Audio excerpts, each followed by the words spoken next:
Hello everyone, this is Amit Goswami, quantum physicist, consciousness researcher, and a quantum activist. I want to talk to you about flow. This is a very popular concept today, especially in Brazil, because in Brazil, football is a major popular game.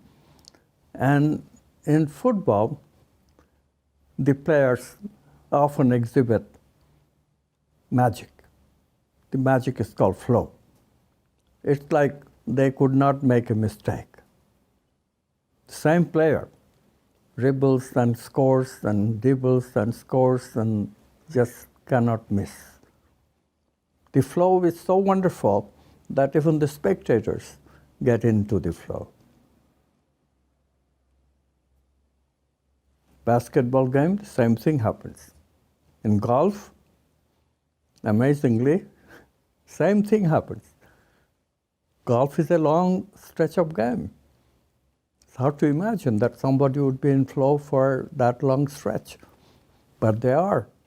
If one has to ask what are the main sources of happiness, in the olden days people would say, like Epicurus, the philosopher, eat, drink, and be merry.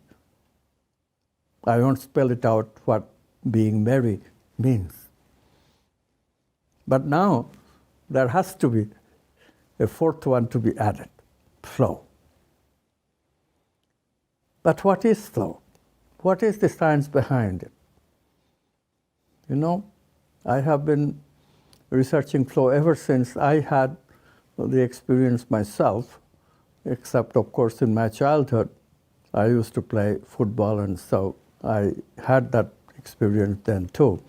But as an adult, I lost it. I lost the ability until I went to this workshop, 7-day-long workshop.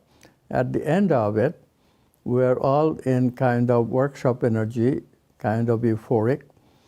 And there was this celebration going on, and a dancer was dancing. And then she challenged me, why don't you come and dance with me? And I don't know what got into me. I accepted the challenge. And then I got so afraid that how could I do such a fool thing? I am no dancer. I only know how to rock and roll without any form or any rhythm. And yet, I just surrendered to the moment, went up on the stage, and the dancer danced, and I followed her every step by step.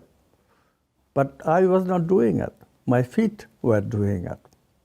Somehow it happened. And ever since, I started researching what is this thing in us that enables us to do that.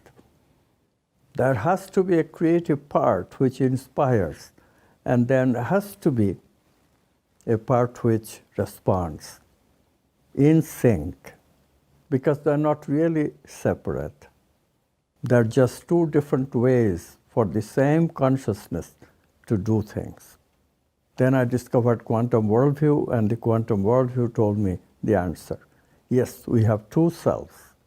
One is about mastery, one is about getting expertise, how to bring form, and the other one is about creativity, how to inspire, how to get an insightful message, how to intuit, how to find truth, love, all these archetypes of thinking and feeling.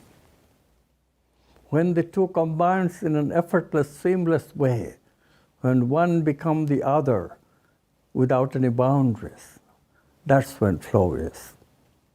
Why is it joyful? Because the quantum self is a self where consciousness itself, which is oneness, which is an unlimited joy, that doorway to consciousness opens up.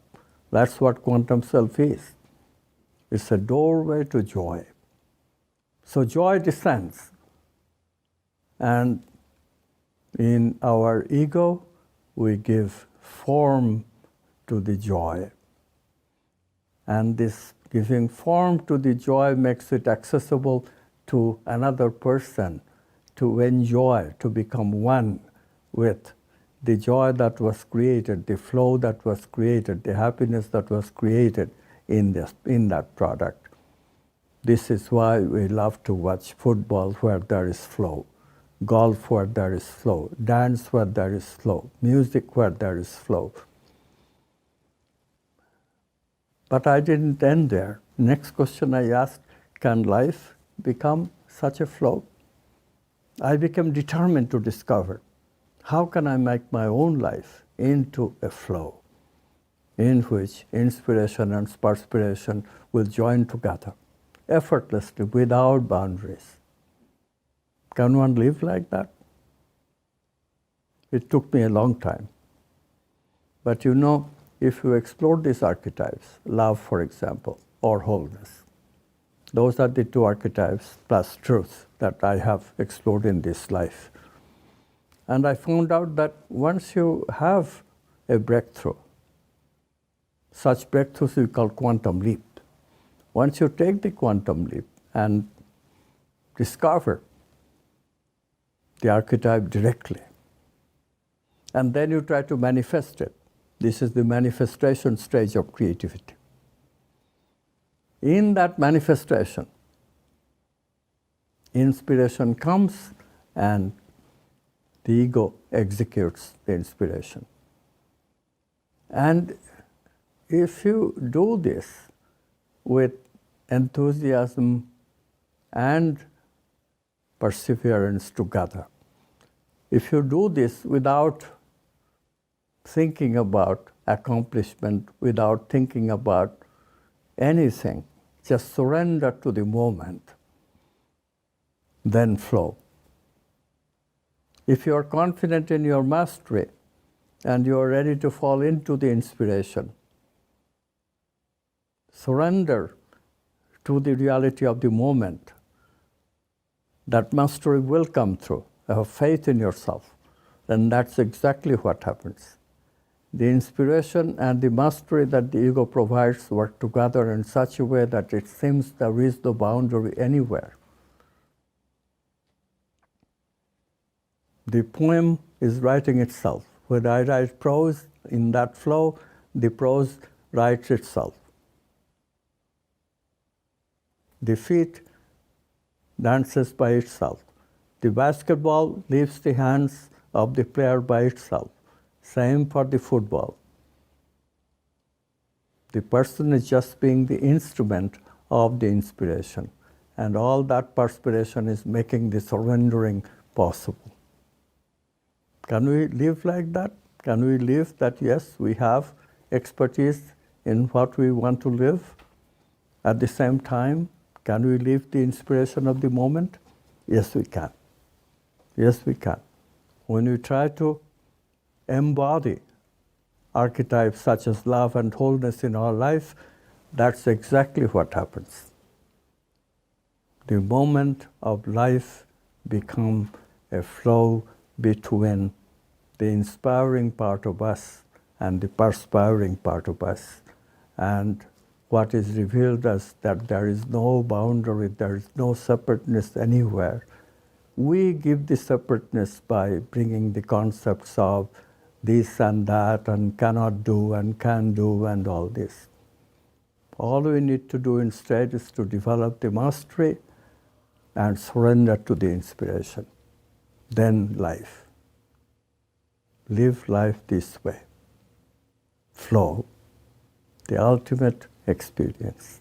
Thank you.